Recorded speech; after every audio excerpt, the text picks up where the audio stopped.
buhay o kabiguan, ng ligaya o lungkot. Kaya marapat lamang na tanggapin si Jesus bilang tagapagligtas at Panginoon. At matapos yun ay panariwain ang katapatan at paglapit sa Kanya bawat araw o day by day. Ang day by day ay naglalayong umalalay sa pang-araw-araw na pamumuhay. Narito po si Kuya Ed Lapis sa mensaheng pinamagatang Bebe Love.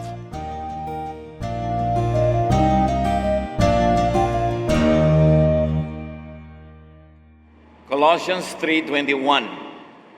Parents, don't be hard on your children. If you are, they might give up. Pag-aaral natin ngayon, pinamagatan natin, Bebe Love. Dear Lord, we ask you to enlighten us on this very important issue. At nawa, Panginoon, ang iyong pong kaliwanagan ng siyang maghari sa aming buhay. Panginoon, ngayon humihingi po kami ng paglilinis, kapatawaran, kalakasan ng katawan, linaw ng pag-iisip. Teach us to focus on your truth, on your teaching alone. And we ask you, Father, to be our sole preacher. Kayong kaisa-isang mangaral, gamitin nyo lang inyong lingkod, at ang iyong mga anak, Panginoon, bigyan niyo po ng spiritual food. Teach us and give us correction. Empower, enlighten us. In the name of your Son, Jesus, we pray with thanksgiving. Amen. 1 Samuel 1:2-8. Elkanah had two wives, Hannah and Peninnah. Although Peninnah had children, Hannah did not have any. Once a year, Elkanah traveled from his hometown to Shiloh, where he worshipped the Lord all-powerful and offered sacrifices. Whenever Elkanah offered a sacrifice, he gave some of the meat to Peninnah and some to each of her sons and daughters. But he gave Hannah even more, because he loved Hannah very much, even though the Lord had kept her from having her own children. Peninnah liked to make Hannah feel miserable about not having any children, especially when the family went to the house of the Lord each year. One day, Elkanah was there offering a sacrifice when Hannah began crying and refused to eat. So Elkanah asked, Hannah, why are you crying? Why won't you eat? Why do you feel so bad? Don't I mean more to you than 10 sons? Siyempre, problematic kahit pa nga tradisyon sa Old Testament diyang more than one wife, problematic pa rin. Mahirap talaga na may kahati. At itong si Hannah, bukod sa meron pa siyang kahating pangalawang asawa ng kanyang husband, may anak pa yung babaeng yun at siya'y wala. Kaya madalas siya ay nagdaramdam at pinapamiserable pa ng babaeng may anak itong si Hannah dahil iniinggit-inggit dahil wala nga siyang anak. At minsan, ay bigla na lamang itong nawala ng gana, nag-iiyak at ayaw kumain. At sabi sa kanya ng kanyang asawa, ba't kayak ng iyak? Ba't ayaw mo kumain? Bakit ka nagdaramdam? Hindi pa ba ako sapat sa'yo kaysa sa 10 mga anak? Dahil mahal nga nitong si Elkanah, itong si Hannah.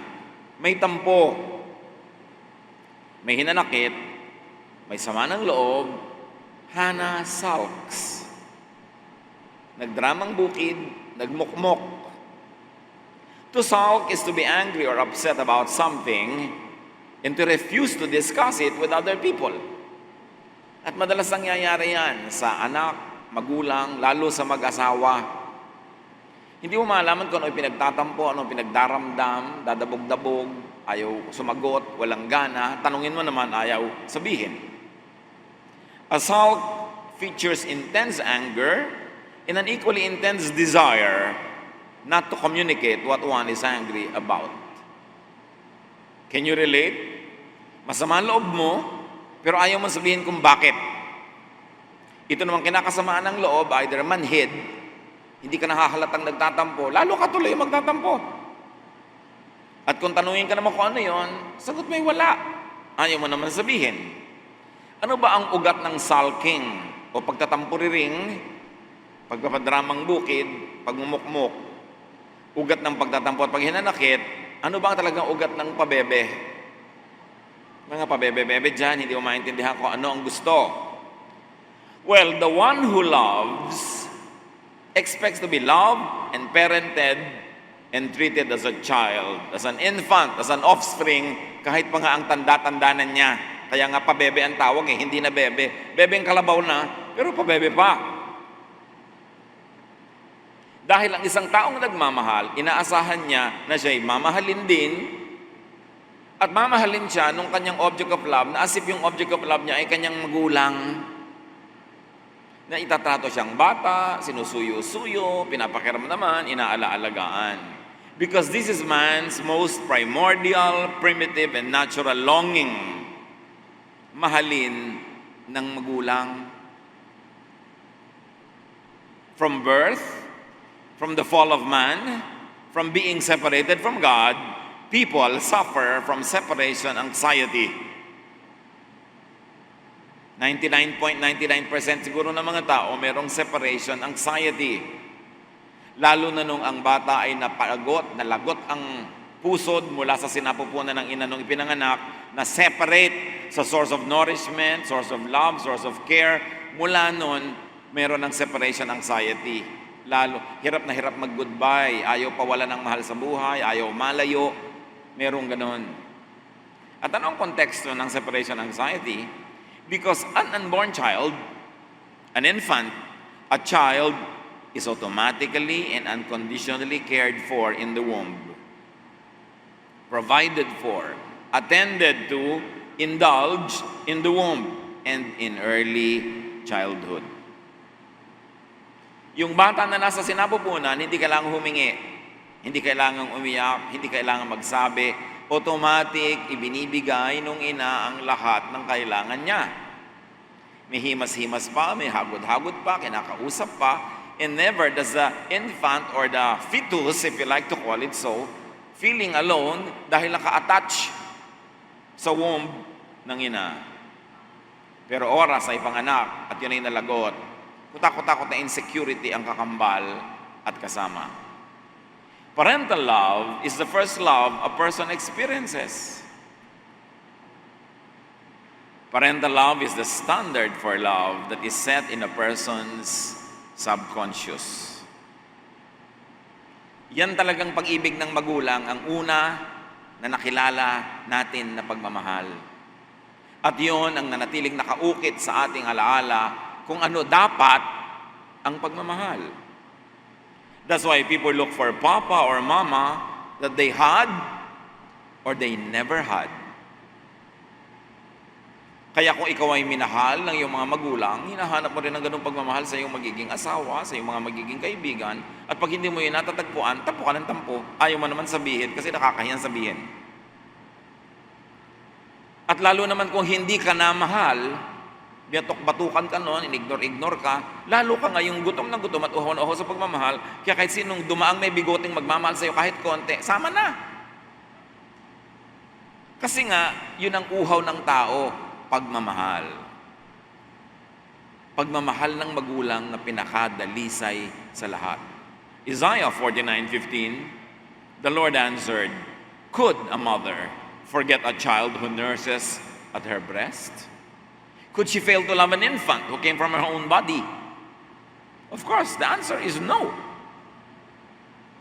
Ang sabi ng Diyos, malilimutan ba ng ina ang batang sumususo sa kanyang dibdib? No. Makakalimutan ba ng ina na mahalin ang batang galing sa kanyang sariling katawan, laman ng kanyang laman, dugo ng kanyang dugo? The answer is no. And God says, even if a mother could forget, I will never forget you. So, ang pinakadakilang pag-ibig na pwedeng makilala ng isang tao yung galing sa ina, sabi ng Diyos, higit akong magmahal kaysa ganyan. Kung kaya kang kalimutan ng ina mo at hindi yun kaya, lalo ako na hindi kita lilimutin. Note that God's love here is described as a mother's love. Infinitely much more even than a mother's love. Because parental love and the love that God has for us is the purest love. Wala nang lilinis pa doon. Kahit yung romantic love, pagka 3 beses mo nang hindi naalala, galit na sa'yo. Pag 5 beses, ayaw na sa'yo. Conditional, transactional. I will love you, but love me in return. If you don't love me in return, I don't love you anymore. Pero hindi ganun ang pag-ibig ng magulang. Walang kondisyon, walang patakaran. Parental love is the kind of love people desire and long for and love to have. It is the kind of love the kind of people are naturally disposed to give. Pag-ibig ng magulang ang laging gusto nating matanggap. At kung tunay tayo nagmamahal tayo bilang at parang magulang. Kaya ano hanap ng mga nagpapabebe? Papa, Mama. Kahit na 40 anyos na yung babae at may boyfriend na 14, Papa pa rin ang tawag. Kasi ang gusto niya talaga, Papa. Ang gusto ng Mama. Kahit ang tanda-tanda na nung lalaki, 18 yung girlfriend niya, Mama, Mama, Papa. Bakit ganyan tawag natin sa mga asawa? Kasi ang hinahanap natin, pag-ibig ng magulang, yung kahit ako nagkakamali, huwag mo akong papagalitan. Kahit pinapabayaan kita, huwag mo akong papabayaan. Kasi ganyan si Papa at Mama ko. At pagka hindi ka na mahal ng ganun, tampo-tampo-tampo. Bakit ganyan ka magluto ng bibingka? Ang mama ko masarap magluto. Hindi bibingka yan, leche plan yan. O ayan na nga ba, sabi ko na nga ba. Mabuti pa yung leche plan ng mama ko. Kaya pinag-aaway-awayan. At ano naman tawag mo sa minamahal mo, di ba? Bebe, baby. Kasi ang gusto ng magmamahal sa kanya, ang magmamahal sa kanya, papa, mama. Pero pag namamahal ka, gusto mo naman siyang baby mo. Kaya nung mga 1960s, 40s, ang tawag ng mga husband sa asawa, iha. Ang tawag naman ng mga lola natin kay lolo, papa. Kasi lagi nating nire-replicate, inuulit natin yung pag-ibig ng magulang at anak kasi yun talaga ang purest. Now, the one who loves expects to be loved, parented, and treated as a child. That is why people who love and expect to be loved sulk a lot. Kaya ang tao, kakambal ng matutong magmahal, magtampo. Maghinanakit. Pag dumami ng dumami, sumama ang loob. At pag hindi pa nabili, magalit. At pag nadagdagan pa, mapuot. Ganyan ang mga degrees ng feelings. Kasi ang mga nagmamahal, puro pabebe. Pag tinatanong mo, ayaw sabihin. Kasi ang totoo, nakakahiya namang aminin kung ano ipinagdadraman niya. Kaya dapat pakiramdaman mo na lang. Ganun. Pag may nagpapabebe sa inyo, nagkukulang din kayo siguro ng pagpapatunay na mahal mo nga siya. Kaya nagdadrama. Ayaw naman sabihin kasi medyo nahihiya-hiya rin naman na aminin. Kanina, dumaan ka sa likod ng silya ko, di mo man lang kinalabit ang batok ko. Di ba? Nakakahiya naman sabihin, pero hinahanap-hanap mo. Kaya yung katang, blow me a kiss from across the room. Yan. Little things mean a lot. Touch my hair as you pass my chair. Mga maliliit na bagay na nakakahiyang aminin, pero hinahanap mo talaga. Ang pagtatampo ay naguugat sa kamusmusan, sa pangako ng magulang ng walang patakarang pag-unawa at di na kailangang bigkasin, hingin o pag-usapan. At pag hindi mo na ibigay yon, nagtatampo si bebe. Sa sinapupunan, hindi na kailangan magpaliwanag. Ang ating bawat pangangailangan ay kusang ibinibigay ng ina. Ang tugmang ginhawa ay kagyat at kusang natatanggap. Walang hingi-hingian, automatic natatanggap. Kaya pag hindi na natin ngayon automatic natatanggap kay Papa, kay Mama, nagdaramdam. Yung paraiso kasi ng bata sa sinapupunan ng ina, nagpatuloy sa kanyang pagiging sanggol. Hindi na niya kailangang ipabatid kanino man ang mga pangangailangan niya bilang sanggol. Kusa. At likas ito ipinagkakaloob ng malalaki at mababait na tao sa paligid. At yun ang inaasahan natin sa magiging boyfriend o girlfriend, magiging asawa. Yung patuloy na pag-aaruga ng mga nag-alaga sa atin nung bata pa tayo. Konting hibik-hibik mo lang, eto na yung dede. Konting ingit-ingit mo lang, pinapaliguan ka na, pinapalitan ka ng lampin. Yun ngayon ang inaasahan mo. At pag hindi ka napapansin, natural, samba ko lang mukha mo. Wala ka kakibo-kibo, ayaw mo kumain. Unawa kasi ng mga nag-alaga sa atin nung maliliit pa tayo ang ating pag-iyak. Kahit na may kasalatan tayo sa pananalita, at wala, hindi sila nalilito kung anong kailangan natin. Nakafocus kasi sila sa atin. Kaya pag hindi ka naalala, nagtatampo ka, kailangan thoughtful siya. Anniversary nyo, weeks sa rinyo, months sa rinyo, kailangan maalala niya. Kasi pag hindi niya ako mahal. Kasi mga magulang natin, talaga namang kaliit-liit ang birthday mo, merong mga selebrasyon. Kahit ikaw ang 15th honor sa class of 16, may party yon. Tapos hahanapin mo sa napangasawa mo. Sila ang nagpapaliwanag at umuunawa sa ating mga daing, yung mga nag-alaga sa atin ng bata. At di pa natin yon kayang linawin o ipaliwanag kasi. At hanggang sa pagtanda, marami tayong mga pangangailangan na ayaw o di natin kayang ipaliwanag. Dapat maramdaman niya kasi mahal niya ako eh. Hindi ko kailangang i-spell. Kailangan naramdaman mo. Nung nasa may department store tayo, ang tagal ko nakatitig sa bag, dapat nalaman mo na ang ibig sabihin nun. Lumampas na nga tayo, nakalingon pa ako. Tapos hindi mo malang napansin. Kaya naman sa ating pakikipagkapwa, sa pakikipagmabutihan at pakikipag-ibigan, sa kabila ng ating natutunan at nakasanayang pagsasalitan at pagpapaliwanag, minamabuti pa rin natin manahimik. Kung hindi tayo napapakiramdaman, nauunawa, nakakapa, o nabibigyang kasiyahan, nagtatampo tayo. Gusto natin naaalala, nililingap, minamahal, naaalagaan. Pag hindi nangyari, ang bunga, tampo at hinanakit. Babae man o lalaki. Less lang mag-express yung lalaki, pero naghahanap din yun. Ang tawag nga sa'yo, mami eh. Di ba? Mami, nasa na medyas ko. Mami, kakain ako. Sabi naman ni mami, hindi ko dala ang kaldero sa kusina, sa kwarto. Sa kusina yon. Hinahanap-hanap natin sa taong inaasahang nagmamahal na matalas ang kanyang pakiramdam. Hindi yung matapos ang mag-asawa na magkaroon ng private moment, yung isa masama loob na kasi mangot magdamag kasi hindi siya masaya. Sasabihin ba niya yon? Of course not. Pero bukas malamig ang kape mo, tutong ang breakfast mo, at pag may hiningi ka pang iba, hagis-hagis sa'yo yung medyas. Kasi hindi man mabigkas na hindi siya lumigaya. Binibigkas ba yon? Pinapakiramdaman yon. Kaya maraming problema ang nagmamahalan.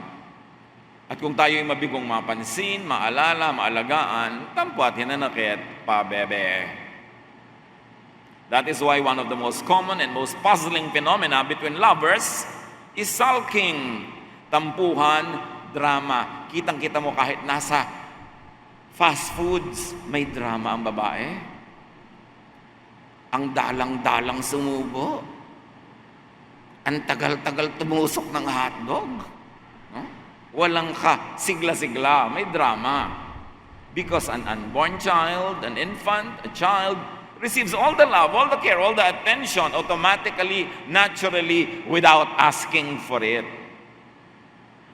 At yun ang nakaukit sa ating gunita. At gusto nating i-replay ng i-replay ng i-replay.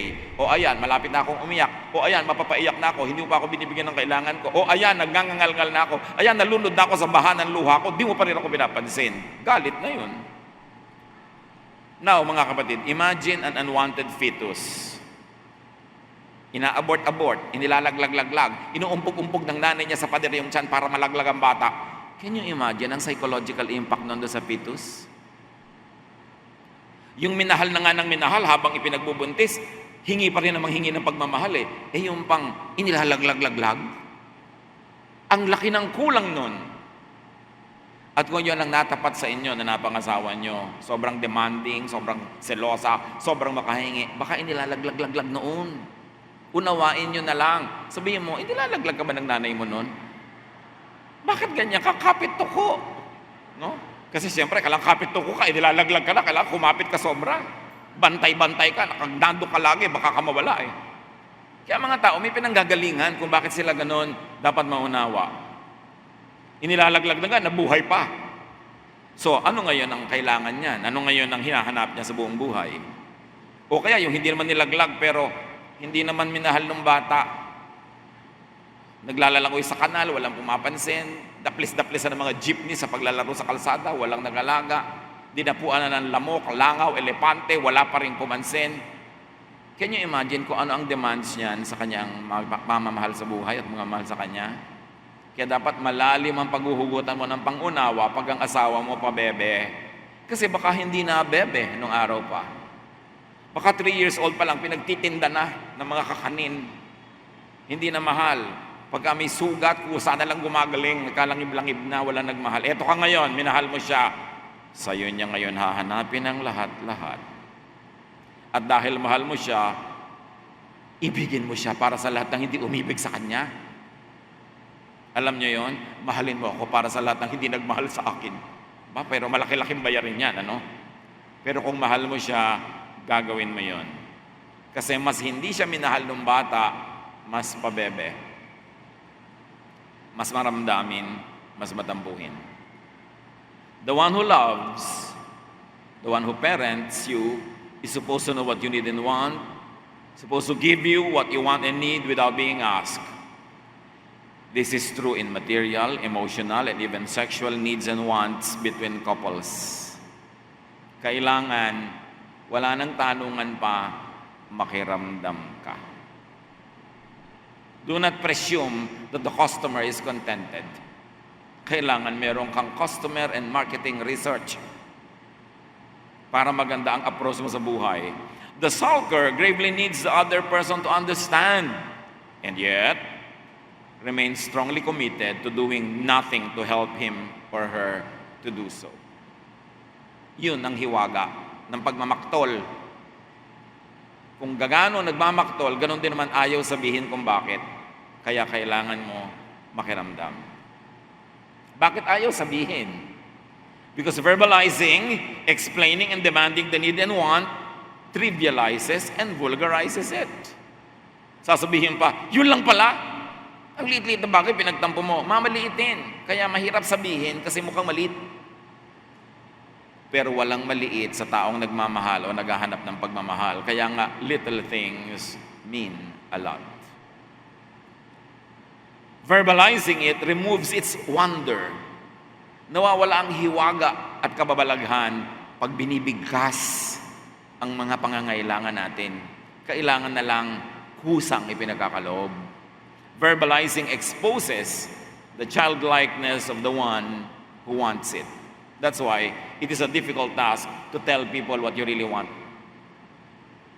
Sa Western culture, kasi culture of frankness, sanay sila dyan. Pero sa atin, hindi. Kaya kailangan ng mas higit na pakikiramdam at pangunawa. Sa tingin ng lumaki sa ganitong kultura, if the other requires an explanation, he or she is clearly not worthy of one, and he or she clearly is not worthy of love. Kung kailangan kong ipaliwanag sa iyo, bawat kailangan ko sa iyo, hindi mo ako mahal o hindi kita dapat mahalin. That is the unsaid. Kasi mahal mo ko dapat, nararamdaman mo yan. Kaya madalas ang nagmamahal o naghahanap ng pagmamahal ay pabebe. Sign yun na merong dapat gawin yung isa. Kaya magulang yun o kapatid or employer. Hindi lang sa mga mag-asawa yung mga pabebe. May mga employee din na pabebe. Bakit ito? Sobrang ipagdaldakan na yung computer. Yung pala, ang tagal-tagal lang, hindi nabibigyan ng raise. Dinadaan sa dabog-dabog. Akala niya kasi magulang niya yung boss. Mga patampo-tampo, para tamlay-tamlay. Yung pala, hindi masabi-sabing, kailangan dagdagan mo na ang sweldo ko. Kasi hindi siya pinapapakiramdaman. Sa iniibig at umiibig, hinahanap natin ang womb, ang sinapupunan, ang ina o ama o ang yaya. Kaya pag pinagsama mo si Yaya Love, di ba, masaya. Iniaasa natin sa Kanya ang ating security at kasiyahan. Isinisisi natin sa Kanya ang ating mga sakit at pighati. Yan ang hiwaga at kabaliwan ng pag-ibig. You are responsible for my sadness. You are responsible for my happiness. Kasi nga, ang feeling natin, parang magulang dapat yung minamahal natin. When you love the one sulking, it is a privilege to be the object of a sulk. Nakakatuwa at nakakakiliti na object ka ng tampo o drama kung mahal mo yung nagtatampo. Kaya pag nagtatampo kayo, malalaman nyo kung mahal kayo. Kasi pag nabubuisit, baka hindi kayo mahal. Kasi kung mahal kayo, natatawa lang, hindi ka pinapatulan. Baby ko naman, halika na, huwag ka na magtampo. Pero kung tinula ka sa bintana, alam mo na, Huwag ka na magtampo dahil wa effect. Alam niyo yung tampo, may effect lang sa nagmamahal sa'yo. Pag hindi ka mahal, naiinis lang lalo sa'yo. Kaya tigilan mo ang pagtatampo. Humanap ka na ibang paraan para yung kailangan mo ay mapa sa'yo. Ibig sabihin, itinuturing ng nagtatampo ang pinagtatampuhan na nagmamahal, nakakaunawa, kaya nagtatampo siya. Kaya privilege yan eh. Uy, nagtatampo ka sa akin, mahal mo ko. Kaya yung mga ibang hindi pa nagkakaligawan, wala pang official usapan, may nagtatampo na sa'yo, uy, nagtatampo ka, kasi selos ka na, kahit wala pa tayong usapan, alam na niya na may pagtingin ka sa kanya. Kasi hindi ka naman magtatampo sa hindi mo mahal. Alam mo, magtampo ka doon sa dumadaan dahil natapakan ka. Hindi ka nagtatampo doon, nagagalit ka. Di ba? Na hindi naman dapat mangyari. Pag pinagtatampuhan ka, mahal ka. Kaya mga husband, nagtatampo sa inyo si Mrs., mahal lang kasi kayo. Balikan nyo na yung bag na nililingon-lingon para mawala na ang tampo. We would easily and ideally remain able to laugh in the gentlest way when we are made a special target of a sulker's fury. Kung mahal natin siya. Kung mahal mo ang nagtatampo, ang drama ay nakakaaliw. Nakakapagdulot ng lihim na tuwa. Dahil alam mo, uy, nagtatampo, mahal niya ako. Pero pag di mo mahal o di mo na mahal ang nagtatampo, nakayaya mo at ang ganyang mga drama. Ang tago at di maipaliwanag na mensahe ng nagtatampo ay ito, baby mo ako at kailangan kita bilang papa at mama, nasan ka? Yun lang yun. Kaya kailangang magpakiramdaman, mahulaan, malaman kung ano ang ipinagdaramdam ng minamahal mo. Importante. That is why God presents Himself as more than a nursing mother and as the ultimate father. Magtataka kayo, in the very male-dominated culture of ancient Israel, God presents Himself as someone like a nursing mother. Because God is above gender. God is Father and the best mother there is. Kaya yun ang ginawa niyang example. And even Jesus presents Himself as a mother hen. Pinakilala ni Jesus sa kanyang sarili bilang inahing manok. Alam niyo yung inahing manok, nakakakita pa ba kayo nun? Yung iba kasi dito sa supermarket na lang nakakakita ng manok, putol-putol na. Pero yung buhay na manok, iniipon na yung mga maliliit niyang anak. Pag umuulan, pag may danger, nasa ilalim lahat ng pakpak niya to protect. Matthew 23:37, Jerusalem, Jerusalem, Jesus says, your people have killed the prophets and have stoned the messengers who were sent to you. I have often wanted to gather your people as a hen gathers her chicks under her wings, but you wouldn't let me. Sabi ni Jesus, gusto ko kayong ipunin, limliman, tulad ng paglimlim ng inahing manok. God the Father, Jesus, comparing themselves to loving mothers. Kay human mother, kay hen o animal mother, ang pag-ibig ng magulang kasi talagang protective. Napakataas ng uri ng pag-ibig ng magulang. And a sulk is an odd but nevertheless wonderful gift of love. Pag pinagtatampuhan kayo, mahal lang kasi kayo, huwag kayo mainis. Lalo't asawa niyo naman yung nagtatampo. Lalo't anak niyo, lalo't magulang niyo. Alam niyo mga magulang, hindi yan pala tampo kung single pa yung mga anak, pero oras na nagka-boyfriend, girlfriend na yung anak at ang inatupag na lang ay yung boyfriend o girlfriend at nagka-asawa, ang inatupag na lang yung asawa at mga sarili niyang anak, madalas di magtampo ang magulang. Hindi lang din masabi. Kasi nga ang tampo, hindi naman sinasabi. Dapat mong mapakiramdaman.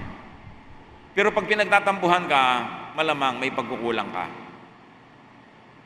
Mahal ka kaya ka pinagtatampuhan, pinagtatampugan at dinaramdaman. Mga kapatid, lahat tayo ay pabebe. Lahat tayo kasi ay baby.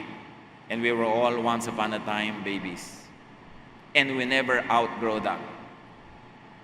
Unawain nyo ang mga taong nasa inyong paligid, lalo yung mga minamahal nyo, dahil we never outgrow our need for parental love. So magpabebe, pero balansehin. Dapat balance.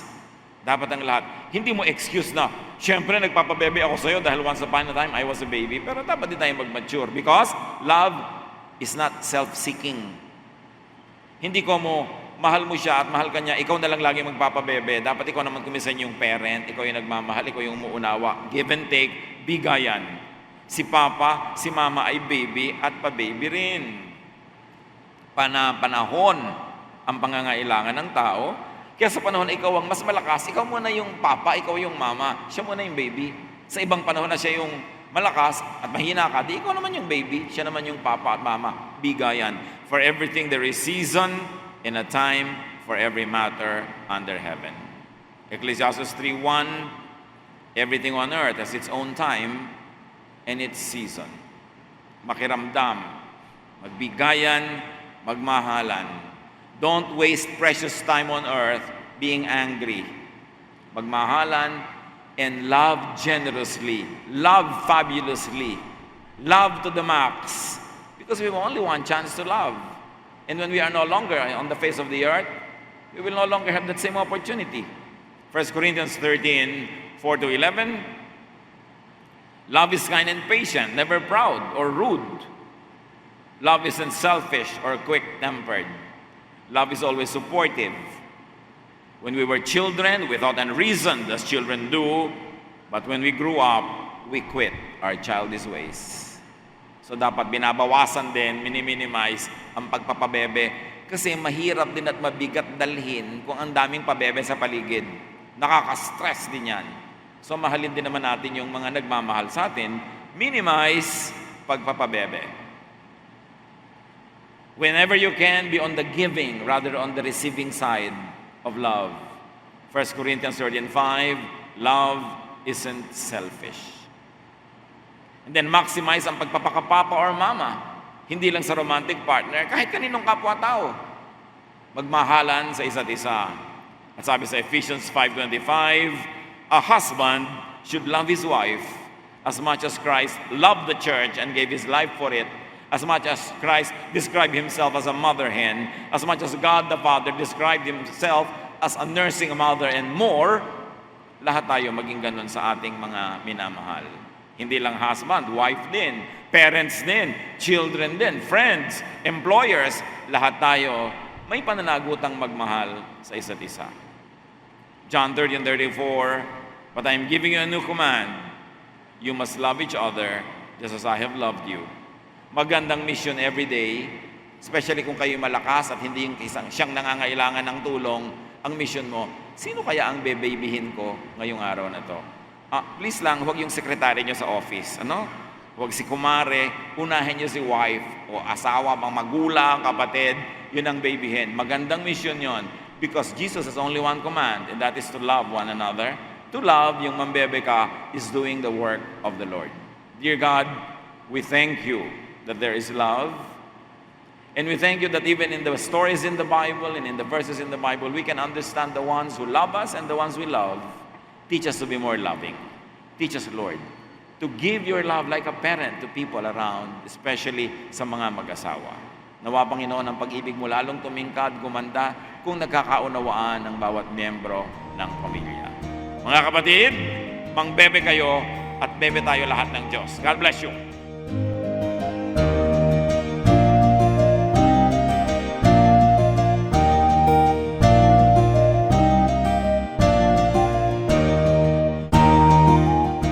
Ang katatapos pong mensahe ni Kuya Ed Lapiz ay pinamagatang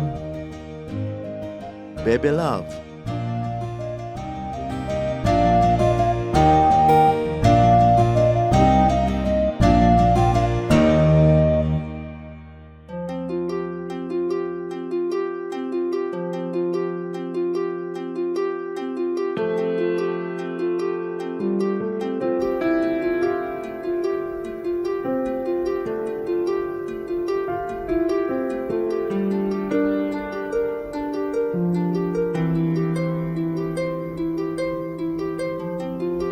Panginoon, ang sabi niyo sa akin, lumapit lang sa inyo. Ibig ko'y diringgin, pasanin ay aalisin.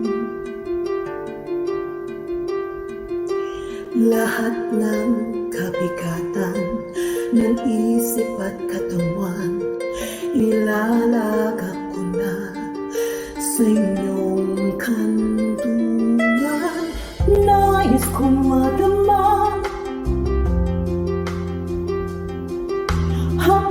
ng iyong kamay, paghako sa damdamin, sinisiklop ng buhay, nais kong madama. Init ng iyong yakap, sa sandaling ito, hanap ko ay pagliyab.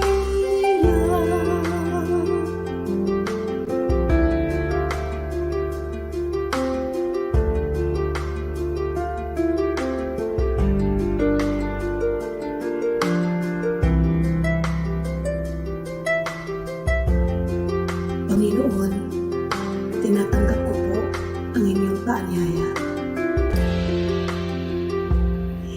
Dito sa piling nais kong magpahinga. Ang pagod kong puso naghahanap ng ligaya, napatan ng lunas, bigyan ng pag-asa, nais kong madama. Haplos ng iyong kamay, paghakot sa damdamin, sinisiklot ng buhay, nais kong madama. Init ng iyong yakap, sa sandaling ito, hanap ko ay paglingap.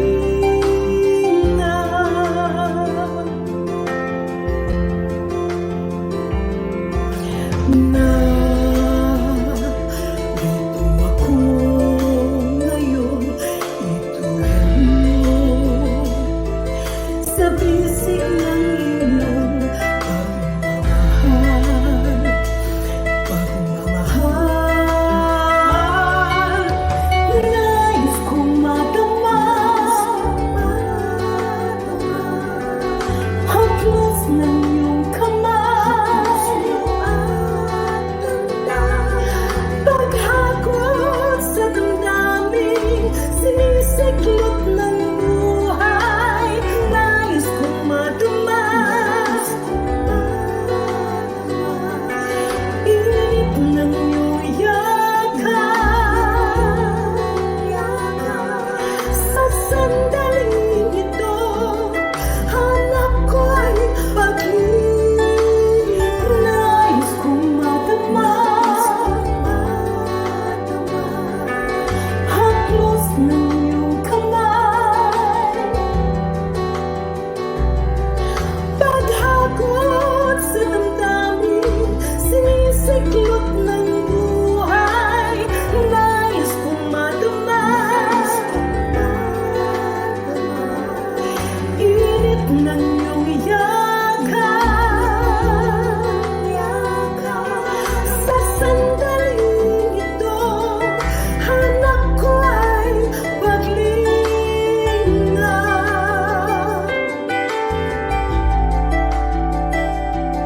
Sa sandaling ito, hanap ko ay paglingap.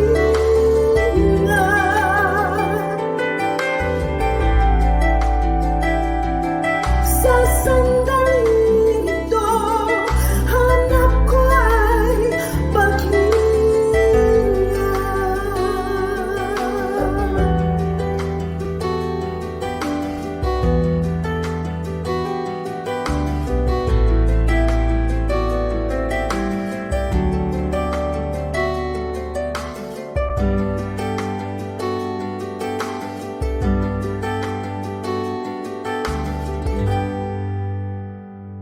Maraming kayamanan ang ating bayan, maraming hiyas ang ating lahi na dapat makilala at pahalagahan.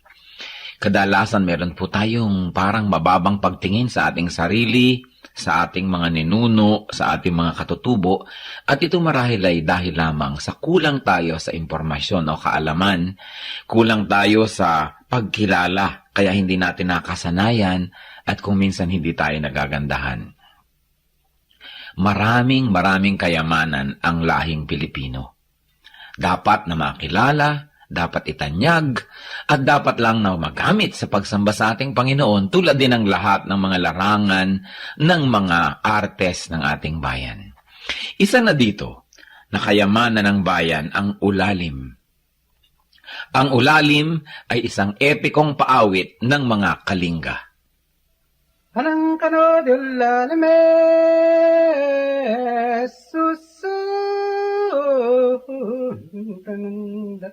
tatong si anang mga nakuha nakampot ko. Ang ulalim ay isang mahabang awit o epiko na nagsasalaysay ng mga pakikipagsapalaran ni Banna, ang bayani ng epiko, at ang kanyang panliligaw kay Laggunawa. Ito ay maririnig sa gabi sa mga masasayang pagtitipon tulad ng budong o kaya sa mga tahanan bilang pang-aliw at pagkwento sa mga bata ng kasaysayan ng lahi. Siyan nan isumin ginaka awat kad nang ngayon nyo kanda. Ang ulalim ay binubuo ng mararaming kabanata na naglalahad ng katapangan, katalinuhan, kagitingan at kakisigan ng bayani. Ang ulalim ay tulad lamang ng maraming mga epiko ng Pilipinas. Ilan na dito ang Biyag ni Lamang, Darangin, Ambahan, at marami pang iba. Anang kano dito nga lipos kulit tong yat pwedong isu. At ang ulalim ay inaawit. Ang awit ay isang paraan ng pagkanta. Kadalasan sinasabi natin, umawit ka, ibig sabihin kumanta. Ang awit ay isang uri ng pagkanta na parang pakwento na hinahagod ang mga tunog na parang pasyon. Ang pasyon ay isang awit. At ito isang napakatandang uri ng musika sa Pilipinas. Magpahanggang ngayon ang mga makabagong mga awit o musikerong Pilipino kapag sila lumilikha ng mga tunog, kahit hindi nila sinasadya, sila ay napapaawit, humahagod, at ang pag-uri ng pagkanta ay kumukulot-kulot ang mga letra na paraan ng pag-awit ng mga katutubong Pilipino.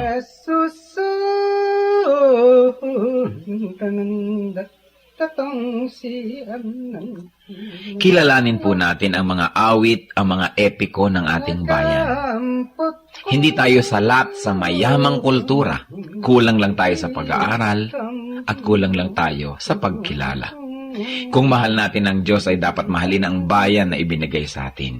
At ang bayang yan ay ang Pilipinas at ang kulturo ng Pilipinas ay dapat kilalanin, itanyag, mahalin, gamitin sa pagsamba. Ulalim, epiko, hiyas ng lahi, kayamanan ng bayan. Isumin ginaka awat kad nang ngayon nyo kanda.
Bawat isa'y magmuni, hindi na hapit ng papuri.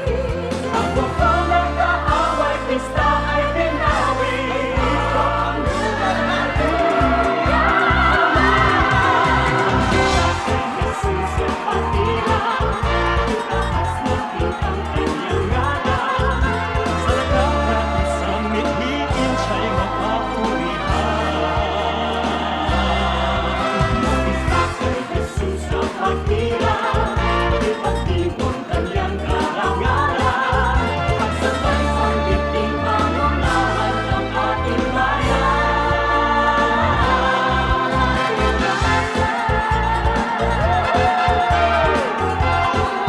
Ano na tayong magpista?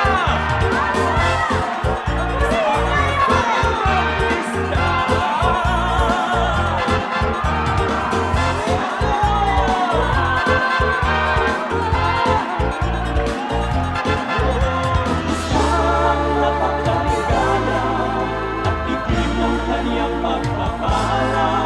Sa ating pagmasidak sa nadarama, nagkakais at sama-sama.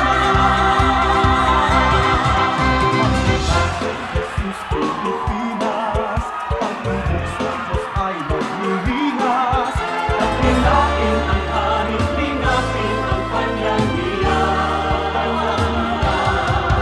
Pag-istak kay Jesus Pilipinas, kalooban ng Diyos di pamalas. Inayat siya ang Panginoon at tagapagligtas ng Pilipinas.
Aking damdamin, di mapalagi, at ang isipan ay laging ligaw.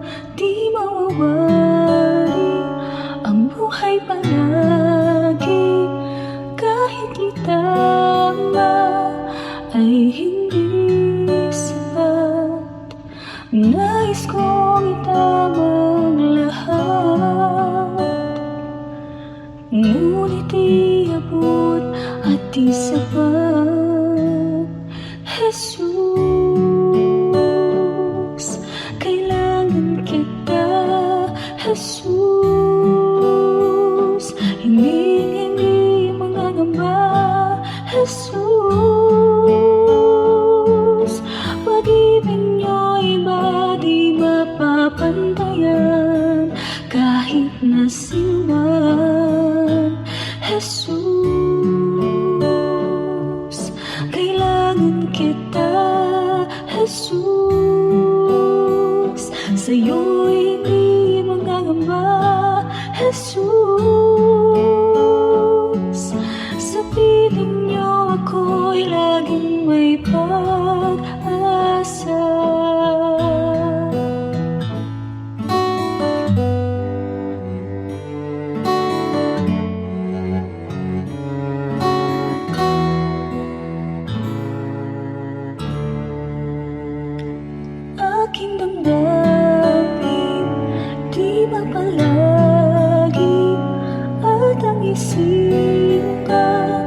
ay laging ikaw, di mawawari ang buhay palagi.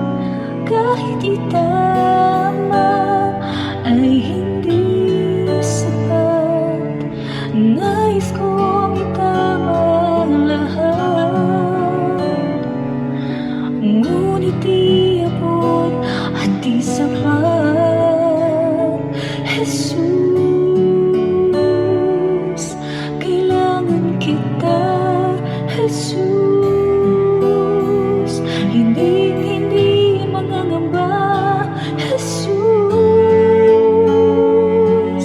pag-ibig niyo'y iba di mapapantayan, kahit na sino man, Jesus,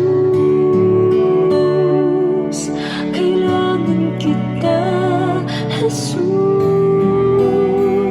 sa'yo'y hindi mangangamba, Jesus,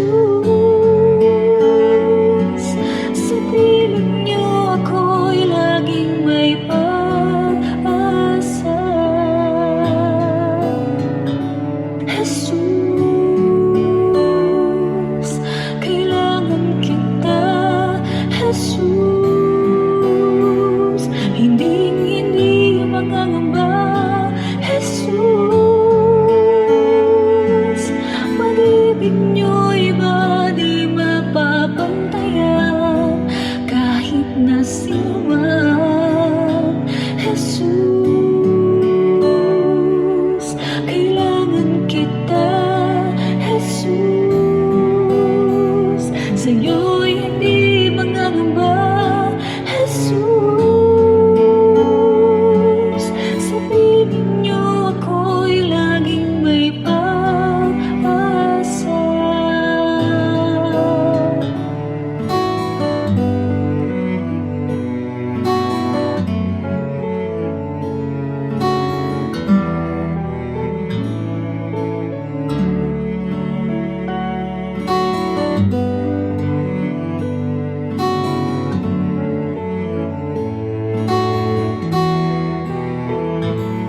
Oras na po para pansamantalang magpaalam ang programang Day by Day.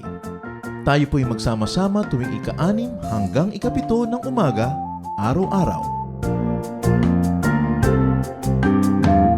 Magandang umaga po at mabuhay ang Panginoong Hesus!